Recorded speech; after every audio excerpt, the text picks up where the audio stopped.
ભરૂચ જિલ્લામાં વિવિધ પ્રકારના કુદરતી ખનિજ સંશોધનોનું ખનન થઈ રહ્યું છે. તેની સમાંતર તો નહીં, પરંતુ તંત્રના આશીર્વાદથી જ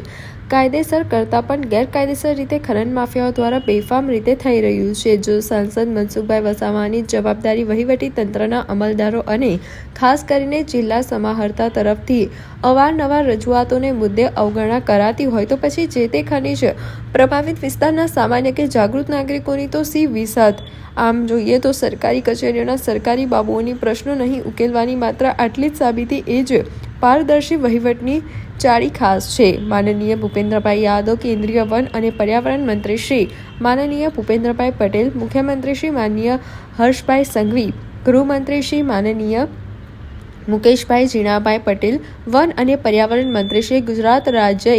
general administrator department, collector Shri Bharuch, SP સાહેબ શ્રી ભરૂચ, ભૂક્ત શાસ્ત્રી શ્રી ભરૂચને ઉદ્દેશ્યને પત્ર લખીને મેલ કરી શુક્લતીર્થના મેળામાં જે 4 જિંદગીઓ જવાબદાર તંત્રની ઉપેક્ષાને પાપે ડૂબી ગયે તેમના આ પરિવારને ન્યાય આપવા કમલેશ મઢીવાલા એડવોકેટ અને વાગરા 151 વિધાનસભાના અપક્ષ ઉમેદવાર દ્વારા લેખિત રજૂઆત કરી છે. જેમાં જવાબદારો સામે કડક પગલાં લેવાની પણ તાકીદ કરવા આવી છે. તો બીજી તરફ મનસુખભાઈ વસાવાએ પણ મુખ્યમંત્રીને પત્ર લખ્યો છે. જ્યારે અન્ય વિધાનસભાના વર્તમાન ધારાસભ્ય તરફથી આ ઘટના બાબતે કોઈ પ્રતિક્રિયા કે આશ્વાસન કે દિલાસો સાર્વજનિક સ્તરે નહીં આવતા અનેક આશંકાઓ ઊભી થયેલ છે અને ખનન મુદ્દે જાણે કે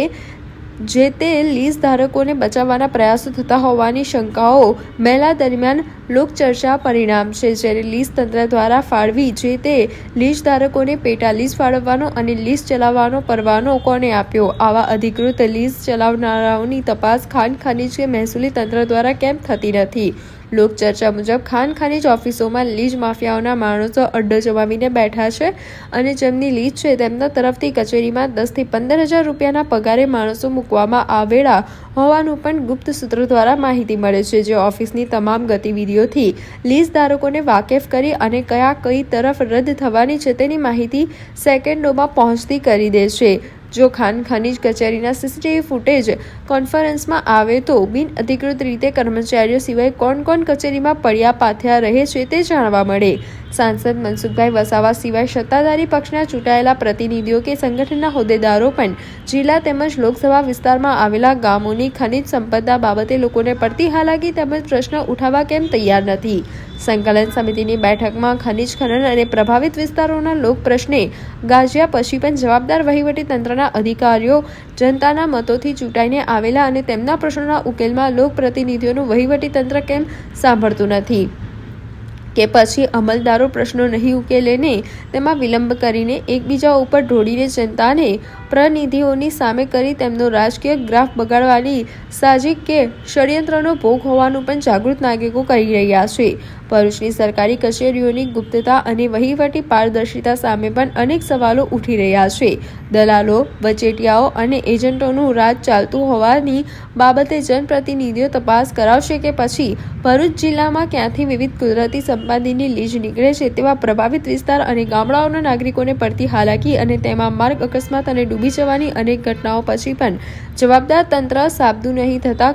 ખનીજ માફિયાઓ હાવી થતા જાય છે અને જે નાગરિકો જાગૃત બની કુંભકર્ણની નિંદ્રામાં પોઢી રહેલા તંત્રને ઢંઢોળવાનો કે સક્રિય કરવાનો પ્રયાસ કરે છે ત્યારે તેમને પણ માફિયાઓ તરફથી ધમકીઓ મળે ત્યારે કાયદો અને વ્યવસ્થાના લીરે લીલા ઉડે તેવા નિર્દોષ માનવ હસ્તીઓના અકાળે મૃત્યુ નિપજે તેવા વાંક ગુનો નોકો.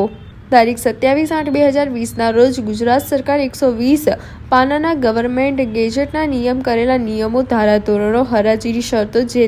જે રેતીની લીઝના 35 ફૂટથી ઊંડા ખાડામાં શુક્લતીર્થના મેળા દરમિયાન ભોગ બની તે લીઝ ધારક કોણ હતા અને તેમાં નિયમો મુજબ હદના નિશાન વગેરે બાબતોની ચકાસણી કેમ થયેલ નથી કે